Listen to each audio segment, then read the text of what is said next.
every time you hear DOGE, the Department of Government Efficiency, you just remember it is the Department of Government Evil. This will be a congressional fight, a constitutional fight, a legal fight, and on days like this, a street fight. Leave federal employees alone. Well, that guy sure seems like he's got something to hide. Hey everybody, welcome back to the channel. Today we're going to be taking a look at some US politics, and before you click off, I do think there's quite a bit of relevance, seeing as more Canadians are becoming aware of the global affairs and their foreign spending / foreign waste that's happening.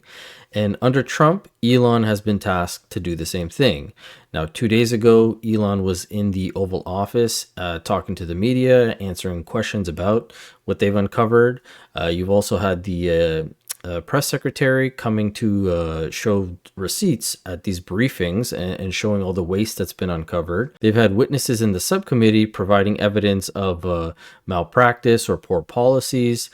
But earlier today, they had Senator Rand Paul come out and show a huge list of wasteful spending. And a lot of these things are things that even David from Moose and the Loose have uncovered and showed us that our government is doing. I believe Ryan from Northern Perspective has also mentioned some of these things.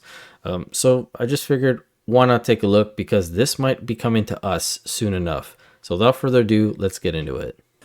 Today, we are going to dive into reckless and wasteful spending of our federal government, particularly when it comes to foreign aid. The United States should not be the sugar daddy for the entire world, especially not for countries and organizations who act contrary to our nation's beliefs.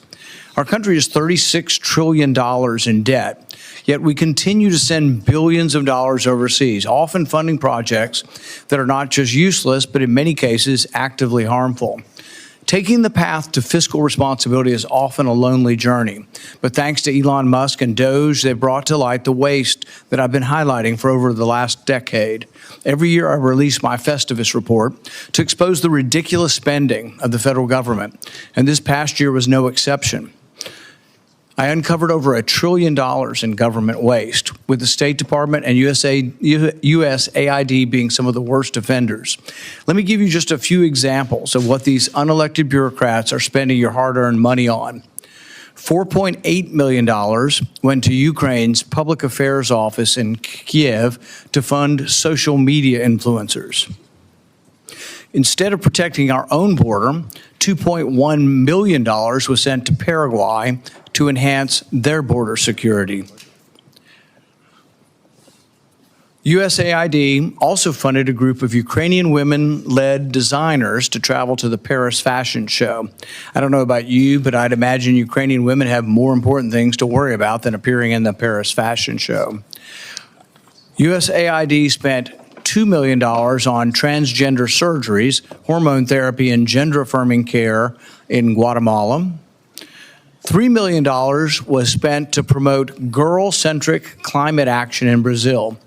Since when do we believe arguments need to be tailored for girls to understand? How insulting to women at large that they think there are special arguments for girls to understand that are different than boys.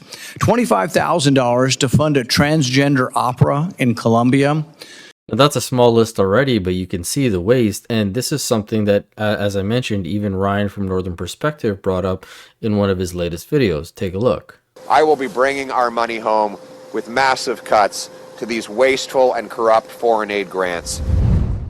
And that is music to Canadians' ears as well. No more funding for Sex Work the Musical. And I wish Ryan was joking, but no, these are actual things that our foreign aid goes to. David from Moose and the Loose has been exposing a whole lot, especially with these small villages and places in Africa and India and all that kind of stuff. But as Rand Paul continues, it just gets worse and worse. USAID spent $32,000 in Peru to create a comic featuring a trans hero to address social and mental health issues. What does that have to do with diplomacy? $20,000 to fund a DEI program for a drag theater in Ecuador. $20 million was spent to produce a new Sesame Street show in Iraq. USAID spent $6 million to promote a project boosting sustainable tourism in Egypt. I guess the U.S. is now the travel agent for the entire world since they spent $50 million on Tunisia's tourism, even though it's already one of the most visited countries in Africa. USAID gave $87.9 million to help Afghans farm, and incidentally, farm poppy, the plant from which opium is extracted. As of 2021, Afghanistan supplied 90% of the world's heroin. I thought the saying in the U.S. was just say no to drugs. How about we just say no to wasteful foreign aid? Now, at this point, the senator still has like 2 more minutes of rattling off waste, which is pretty nuts. But I wanted to shift over to how the Democrats are responding to this, because they are absolutely losing their mind. As you heard some of the rhetoric from the beginning, they're kind of using language that they would find to be an issue, like January 6th, where they're talking about bringing the fight, bringing street fights. We've had other members of the Democratic Party talking about or insulting Elon Musk, insulting Trump. I've been told I have 30 seconds, so I'm going to tell you that we do have to, I don't swear in public very long, but we have to Trump.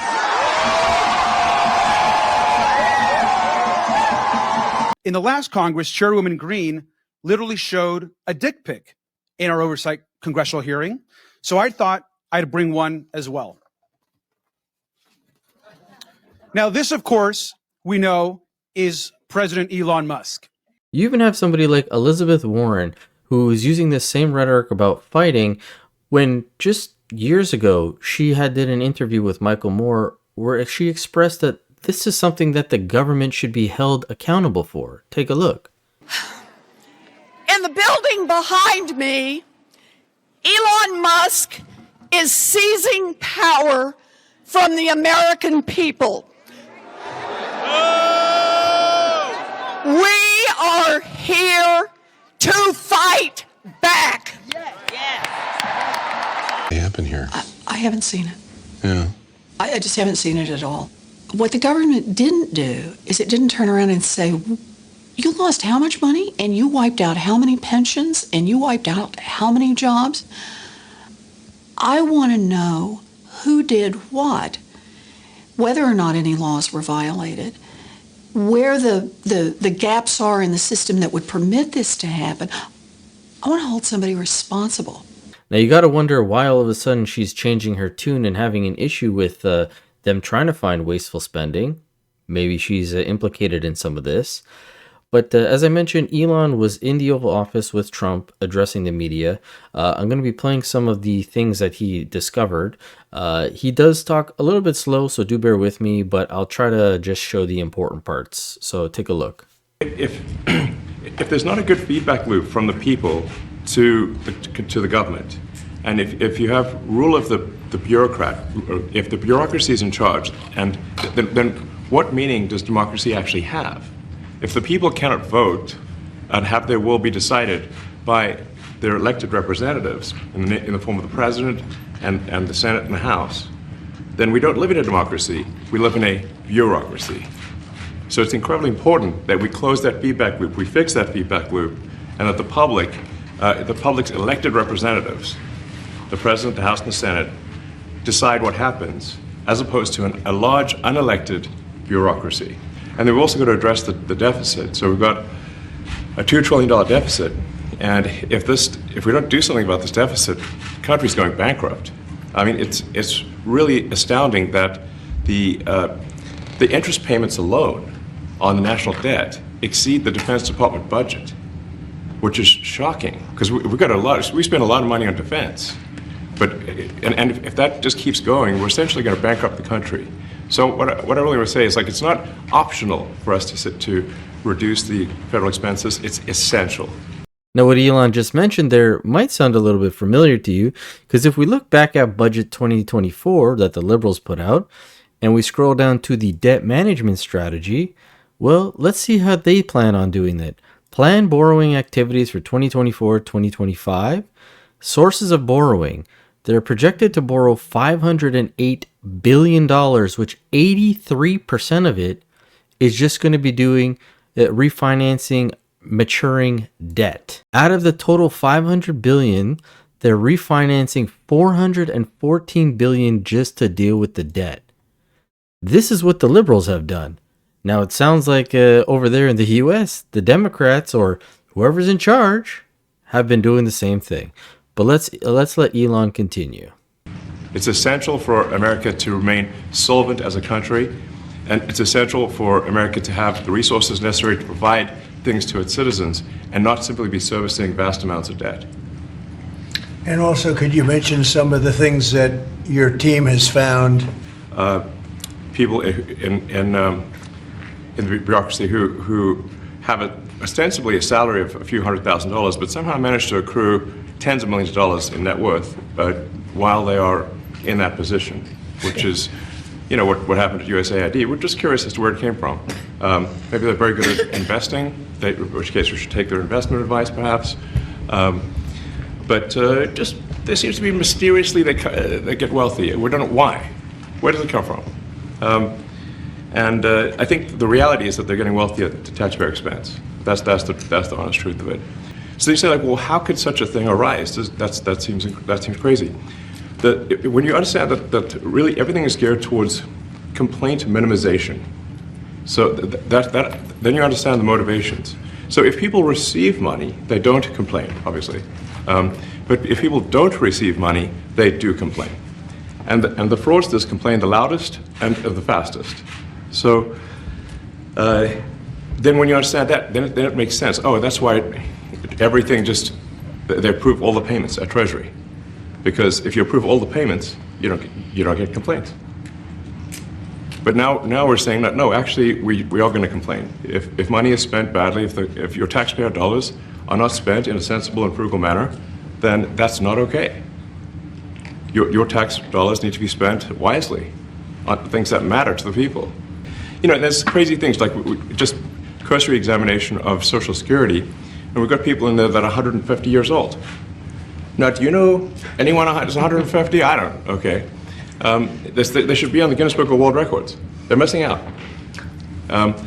So, you know, that's a case where, like, I think they're probably dead. It's my guess. Or they should be very famous, one of the two.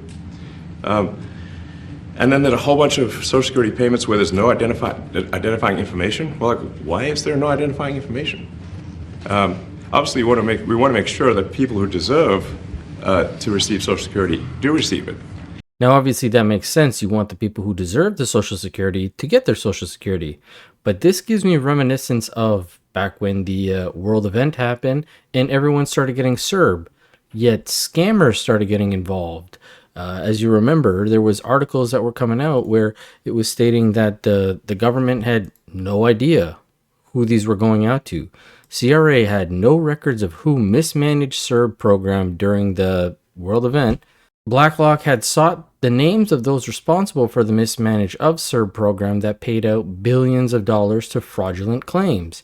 We also had stories about scammers stealing people's identities. Here's a little snippet of that. The Canadian government handed out almost $70 billion in emergency response benefits, but unfortunately, the program's been targeted by thieves. Scammers have now hacked into the government's website and have been applying for CERB funding using stolen identities. Once scammers get into someone's account, they apply for the CERB and then change the direct deposit banking information. Leah Baverstock of Kitchener also had her account hacked. I didn't apply for the CERB benefit. I'm still working. And from there, I phoned the CRA. They gave me a list of people that I had to call to let them know that I had been a victim of fraud. The fraudsters have harvested enough personal information to open new accounts or apply for CERB in people's names. Now, no means am I trying to compare Social Security to CERB, but if they had no way of identifying who the CERB was going to, I'm not surprised that it got even deeper into not knowing who these identifying markers are for the Social Security. And something that Elon brought up as well was a lot of this fraud is going to foreign entities. The fraud's not even happening in the U.S. Give it back to the taxpayer. Yeah, if I can add to that, what we're finding is that a bunch of the fraud is not even going to Americans. So I think we can all agree that if there's going to be fraud, it should at least go to Americans. But a bunch of the fraud rings that are operating in the United States and taking advantage of the federal government, especially in the entitlements programs, are actually foreign fraud rings. They're operating in other countries and actually exporting money to other countries. We should stop that. and this is big numbers. Talk about $100 to $200 billion a year. Serious money. Now, as I'm recording this, there's been another announcement from Elon and Trump about this tremendous fraud. I believe they're going to get into more detail in the next day or so. But something that Trump said, it really resonates. It's crazy the kind of numbers you're really talking crazy. about. You know, normally when you're looking at something, you'll find you're looking for 1 out of 100. Here, you're almost reversing it. You look for one that's good. Yeah. And you can look at the title and you say, why are we doing this? Why are we doing that? And the public gets it. You know, the public gets it. You've seen the polls. The public is saying, why are we paying all this money? This for years, this has gone on. Now, what I take from that is, regardless if it's the Canadian government or the American government, a lot of this foreign aid help is going to waste. Now, it's not to say that all of it is a sham, but whether it's global affairs or U.S. aid, there's a lot of wasted money going to these places. But as always, love to hear from you guys. Let me know what you thought about all this in the comment section below. I'm going to head back out, do some more shoveling, and hopefully I'll see you guys on the next one. Thanks so much.